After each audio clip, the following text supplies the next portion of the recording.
Қайырлы күн достар, сіздермен Мери, менің каналыма қош келдіңіздер. Бүгін мен сіздерге ерекше жолмен жасалынатын қаттаманың рецептін ұсынамын. Өте қатпарлы, дәмді болып шығады. Видеоны соңына дейін көріп, жасап көріңіз. Алдымен біз електен өткізілген ұнымызды дайындап аламыз. Бір ыдысқа су, жұмыртқа және тұз қосып, шанышқының көмегімен тұзымыз ерігенше араластырамыз. Ары қарай дайындап алған сулы массамызды ұнымыздың үстіне құямыз. Барлық керек заттарды видеоның астындағы описание бөліміне жазып қоямын. Онда міндетті түрде електен өткізіп алыңыздар. Ары қарай осылай қолымызбен қамыр илейміз. Міне мен қамырым илеп алдым. Осылай илеп алғаннан кейін қамырды тұндыру үшін 20 минутқа ыдысына салып, қақпағын жауып қойып қоямыз. Июі қанған қамырымды алып, екі бөлікке бөлемін. Бір бөлігін қайтадан ыдысқа салып қойып қоямыз. Бір бөлігін ұн сеуіп, оқтаумен жайып аламыз. Қамырды мен екі бөлікке бөліп, кіші қамыр етіп жайдым. Қалауларыңызша үлкен бір зуалай етіп жайсаңыздар болады. Міне қамырымыз жаймас бұрын осылай басып алсаңыздар дөңгеленіп әдемі жайылатын болады. Қамырды міне осылай оқтаудың көмегімен дөңгелетіп, жұқа етіп жайып аламыз. Достар, міне қамырымыз біздің жайылып болды. Жұқа етіп жайсаңыздар, өте қатпарлы күшті болып шығады.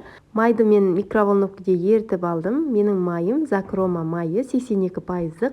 Осы майды қолдансаңыздар, дәмі өте әдемі болып шығады. Міне осылай щетканың немесе қолымыздың көмегімен қамырға түгелдей жайып шығамыз.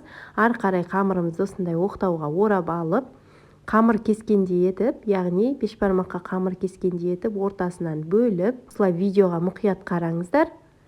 Оқтаудан босатып аламыз. Достар, байқасаңыздар, қаттаманың жасалу жолы өте оңай, бірақ кейбіреулеріңізде арасы піспей қатпарлы болмай жатады, сондықтан дәл осы рецепт сіздерге ұсынып жатырмын. Міне достар, осылай пышақтың көмегімен 3 бөлікке бөліп аламыз. Ары қарай қолымызбен осындай дөңгелетіп, қамырымызды дайындап шығамыз. Міне видеоға мұқият қарап, достар, осы рецепт бойынша жасаңыздар.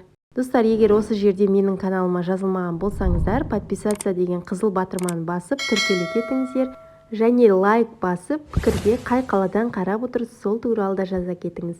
Міне достар, менде екі қамырдан осындай 6 дана қаттама шықты. Қаттамаларымызды дайындап алғаннан кейін осындай пакетке салып, морозилькаға 15 минутқа қоя тұрамыз. Сонда біздің майымыз сәл қатая бастайды. Ары қарай тоңазытқыштан қаттамаларымызды алып, оқтаудың көмегімен ұн сеппей қаттамаларымызды жайып аламыз. Өзінің арасында май болғандықтан біздің жайып жатқан жерімізге жабыспайды, өте оңай жайылады. Міне достар, мен барлығын осындай алдын ала жайып, дайындап алдым. Табамызды отқа қойып, қыздырамыз. Табамыз орта отта тұруы қажет. Осылай біз қуырар алдында кішкене сары май немесе кішкене пісте май қосып қуырсаңыздар, біздің қаттамамыз қып-қызыл болып шығады. Қатты майланбайды, қорықпаңыздар. Ең бастысы аз май қосыңыздар. Орта отта осылай асты қызарғанша пісіріп аламыз. Менде қаттаманың пісу уақыты 5 минутта пісіп шықты. Міне достар, қараңыздар, өте қатпарлы болып шығады. Ыстықтай жесеңіздер, өте дәмді. Достар, міндетті түрде осы рецептпен жасап көріңіздер, сіздерге ұнайды деген ойдамын. Қараңыздар, арасы осындай бір-біріне жабыспай жақсы ашылатын болады. Толықтай пісіп шықты. Сіздерге өзім сеніммен айта аламын, міндетті түрде осы рецептпен жасап жақындарыңызды қуантып қойыңыздар. Каналыма подписаться батырмасын басып жазылуды ұмытпаңыздар. Сау болыңыздар.